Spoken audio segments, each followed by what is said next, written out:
Hey guys, welcome to BTech. Basil here with a Sony Xperia Z1 Compact and a Sony Xperia Z2. The Z2 newly announced at MWC, the Z1 Compact also newly announced at CES, just a month and a bit apart. But these two are different categories of devices. Well, they're not really, they're virtually identical. We're going to talk you around the specs and the design, so we're going to start off with the latter.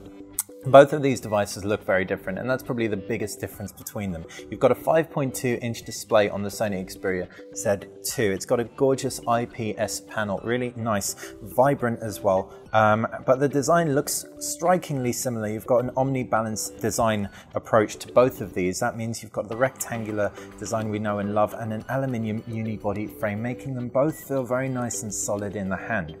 Taking a look around both of the phones, and on the right hand side of the Sony Xperia Z2 you've got a micro SD card slot. No slots on the Z1 Compact, but you do have power button, volume rocker and a camera button on both. The camera button on the Z2 is far superior to that of the Z1. Rather than the spongy, difficult to press affair we have on the Z1 Compact, you've got a very easy to press camera button that fires up the camera very quickly and indeed takes a super snappy shot. And a very respectable one at that, as you can see. Jumping out of that picture, we can take a look at the base, and you've got a grille at the base of the Sony Xperia Z1 Compact and 3 micro-drilled holes on the base of the Z2. Left-hand side, you've got all the ports on the on the Xperia Z1 Compact, including a micro SD card slot, micro USB port, and a micro SIM tray, and you've got 2 dock connectors as well. Up at the top, 3.5mm headphone jacks. You've got a noise-cancelling microphone at the top of the Xperia Z2. That's because it ships with a pair of noise-cancelling headphones, so you'll be able to cancel out about 98% of background noise, which is really impressive. On the reverses, 20.7 megapixel cameras, NFC ports, and the Sony insignia, as well as an Xperia logo. So these have the same camera sensors, but Sony really is touting a new camera interface for the Xperia Z2. While it doesn't look different, it gives you some very different options.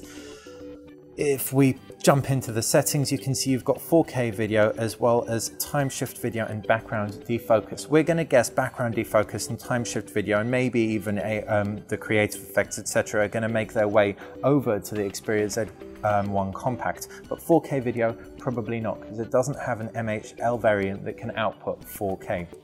Or at least we don't think it does. Feel free to comment and correct us if we're wrong. So what's really cool about it is if we do shoot 4K, which we can do very quickly now, and go into the distance, you can see the clouds and you can see building, or we can see building.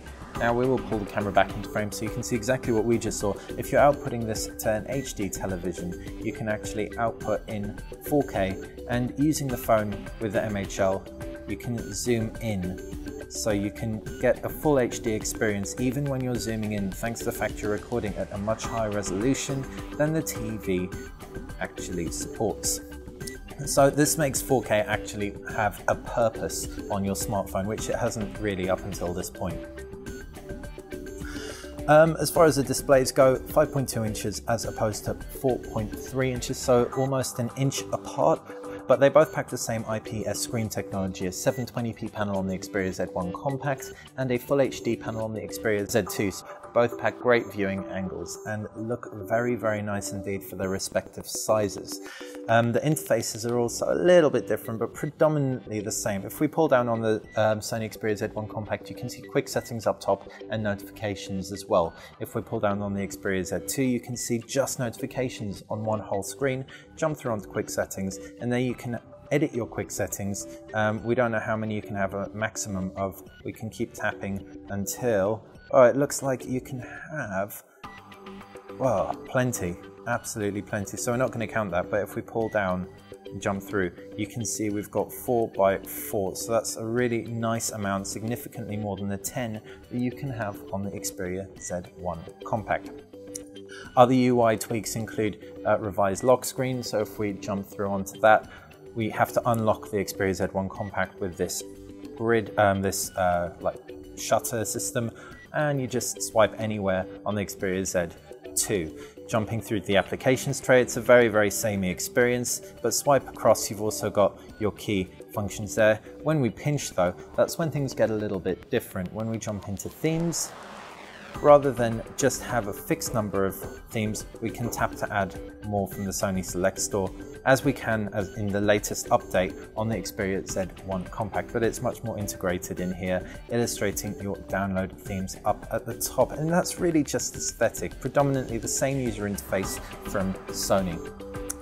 All in all, is it worthwhile upgrade from an Xperia Z1 Compact? No, definitely not. But if you've got an Xperia Z, for example, we definitely would say it's a great alternative. The screen is significantly better. The processor also has 3 GB of RAM as opposed to the 2 GB of RAM in the Xperia Z1 Compact. And on top of that, you've also got a much better multimedia experience, what with those noise cancelling headphones, for example, and that 4K video. If I've missed anything out, please let me know. Fire in the comments section below. I've been Basil with the Xperia Z1 Compact and the Xperia Z2. If you've enjoyed this video, click like, and if you like BTech, make sure you subscribe to our channel and head over to btech.com, where you can find the latest in smartphones, tablets, news, reviews, and some really awesome deals as well. At the top of the screen is where you can find 3 hand-picked videos for your viewing pleasure. On the bottom left is where you can subscribe, and on the right hand side you can check out our exclusive deals over at btech.com.